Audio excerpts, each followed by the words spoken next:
नमस्कार. आत्मवंदन unique recce पदमध्ये तुमच्या सर्वांचे खूप खूप स्वागत आहे. आजचा आपला विषय पहा, आपण चक्रांची माहिती गोळा करत असो. माहिती आणि त्यांचे उपयोग त्या जर बिघडले असेल त्याच्यावर काय प्रक्रिया करावी हे या रेकीच्या माध्यमातून पाहत आहोत. तसे मूलाधार चक्रापासून माहिती घ्यायला सुरुवात करतात, पण मी माहिती सहस्रार चक्रापासून सुरुवात केली. पहिलं आपण पाहिलं सहस्रार चक्र, म्हणजे ते 7व्या नंबरचं आहे. 6व्या नंबरचं पाहिलं आज्ञा चक्र. आज आपण 5व्या नंबरचं पाहत आहोत, कंठचक्र म्हणजेच विशुद्धी चक्र. या चक्राची माहिती घेणार आहोत आणि हे चक्र जर संतुलित असेल तर काय परिणाम होतात, असंतुलित असेल तर काय परिणाम होतात, हे सगळं आपण पाहणार आहोत. तर नमस्कार. आत्मवंदन. चला तर आपण आपल्या गुरूंचे पहिले गुरुर ब्रह्मा गुरुर्विष्णू गुरुर्देव महेश्वरा गुरुर साक्षात परब्रह्म तस्मै श्री सद्गुरुवे नमः. गुरूंच्या आज्ञेने आपण या व्हिडिओला सुरुवात करूया. तर पहा, आज आपण जाणून घेणार आहोत आपल्या कंठातील चक्र म्हणजेच विशुद्धी चक्र. याला घशाशी निगडीत असणारं हे चक्र आहे. याची गूढ आणि प्रभावशाली माहिती पाहत आहोत आपण. बघा, विशुद्धी चक्र घशामध्ये म्हणजे कंठस्थानी असते. हे आकाश तत्वरूपी आणि गडद निळा असतो. या तत्वाचा गडद निळा रंग आणि आकाश तत्वरूपी असते. याचा बीज मंत्र आहे ह व अनुसार हम. हे चक्र आपल्याला संवाद, सत्य बोलण्याची क्षमता, अभिव्यक्ती आणि सृजनशीलतेचं केंद्र आहे. या चक्राद्वारे आपली आत्मवृत्ती जागृत होते, सृजनशीलता वाढते. म्हणून हे चक्र तेवढंच महत्वाचं आहे. प्रत्येक चक्र महत्वाचं, तसे हेही चक्र खूप महत्वाचं आहे.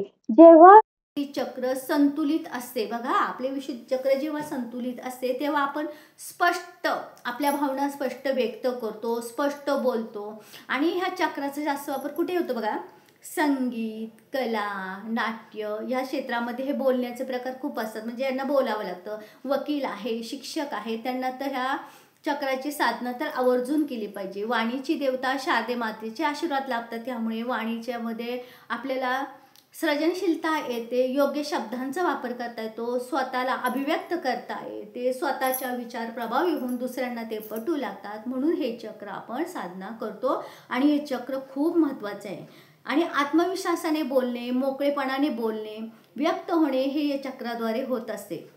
आणि हे चक्र जर तुमचं संतुलित असेल तर तुम्हाला काय होतं, तुमच्या बोलण्यातने अडथळे येत नाही, तुम्ही घाबरत नाही, तुमच्या भावना मत स्पष्टपणे व्यक्त करता, तुम्हाला इतरांच्याही भावना जाणून घ्यायला मदत होते किंवा बोलण्यातलं कौशल्य प्राप्त होते. पण जर हे विशुद्धी चक्र म्हणजेच कंठचक्र असंतुलित असेल तर संवादात अडथळे येतात. बघा, काही लोक म्हणजे थोडं बोबडं बोलतात, तोत्रे बोलतात, तर त्यावेळेस त्यांच्या कंठचक्रावर काम करण्याची आवश्यकता असते. त्याला रेकीमार्फतही ऊर्जा दिली जाते. रेकीचे सिंबल वापरून दोन्ही हाताचं घर्षण करून असे इथं हात ठेवून त्याला आपण रेकीचे सिंबल देऊन ते चक्र जागृत करत असतो. किंवा घाबरणे, बोलताना अडथळणे, खोटं बोलणे किंवा इतरांचं ना ऐकणे, ऐकून दुर्लक्ष करणे, घसा दुखणे, आवाज बसणे, थायरॉईडच्या समस्या हे या चक्राच्या असंतुलनामुळे आपल्याला होतात. म्हणून हे चक्र असंतुलितच होऊ देऊ नये. त्यासाठी काही नियम आहेत, ते पाळले तर आपलं विशुद्धी चक्र संतुलित राहण्यास मदत होते. बघा, या चक्राचा बीज मंत्र आहे हम. जेव्हा तुम्हाला वाटतं तुमचा घसा दुखतोय, त्रास होतोय, तर तुम्ही एका जागी शांत बसा, दोन्ही हाताची अशी मुद्रा करा ज्ञानमुद्राने. हम.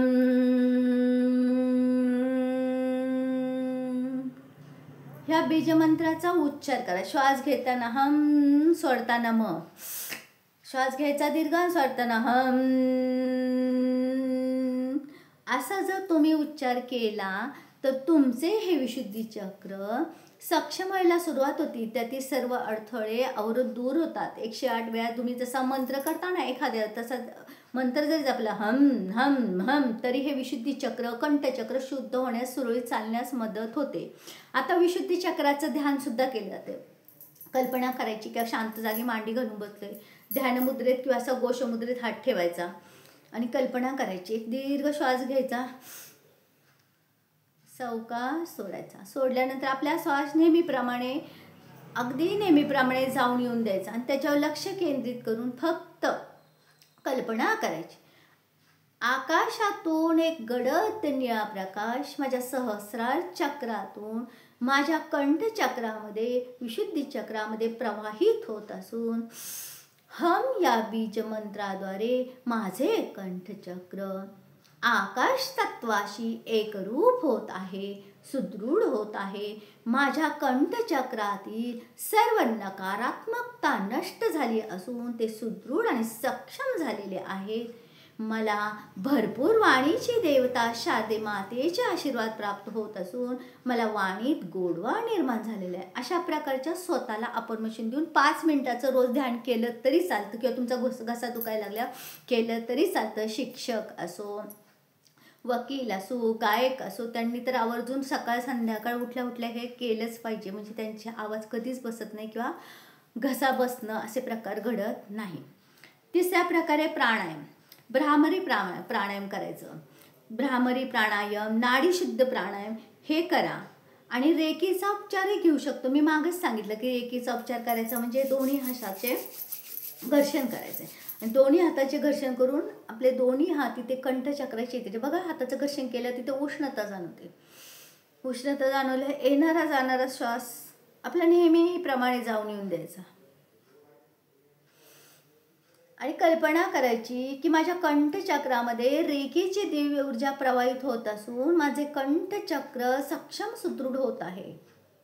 स्वतःला अफर्मेशन ह्या सकारात्मकच द्यायच्या, नकारात्मक एकही शब्द इथे वापरायचा नाही. ब्रह्मांडाला फक्त तुम्ही बोलता तेच कळतं, नकारात्मक काय घ्यावं काय घेऊ नये कळत नाही, म्हणून बोलताना सकारात्मक अफर्मेशन द्यायची. कधी म्हणायचं ना मला निरोगी कर, नाही. तुम्ही जर रोगी नसाल तर देव तुम्हाला आधी रोगी करण मग निरोगी करण. म्हणून कधी म्हणताना म्हणायचं मला सक्षम आणि सुदृढ कर. कोणतंही चक्र ॲक्टिव्ह करताना हे वाक्य नेहमी लक्षात ठेवायचं. त्यानंतर तुमचा आहार बघा. सकाळी उठल्यानंतर थोडं कब्बर काय ना कोमट पाणी प्या. थोडंसं सकाळी उठल्या मध चाटा. जे गायक लोक असतात ते सकाळी कोमट पाण्यात थोडं मध टाकून पितात, म्हणजे घसा आहे ना धरत नाही. घशामध्ये तुम्हाला तेलकट तुपट खाल्लेलं तिथे राहत नाही. त्याच्यानंतर तुम्ही तुळशीचा काढा घेतला तरी चालतो, तो खूप चांगला आहे. आणि ब्ल्यूबेरी सारखी निळसर रंगाची फळे जास्त प्रमाणात खा, त्यामुळे घशाच्या समस्या उद्भवत नाही.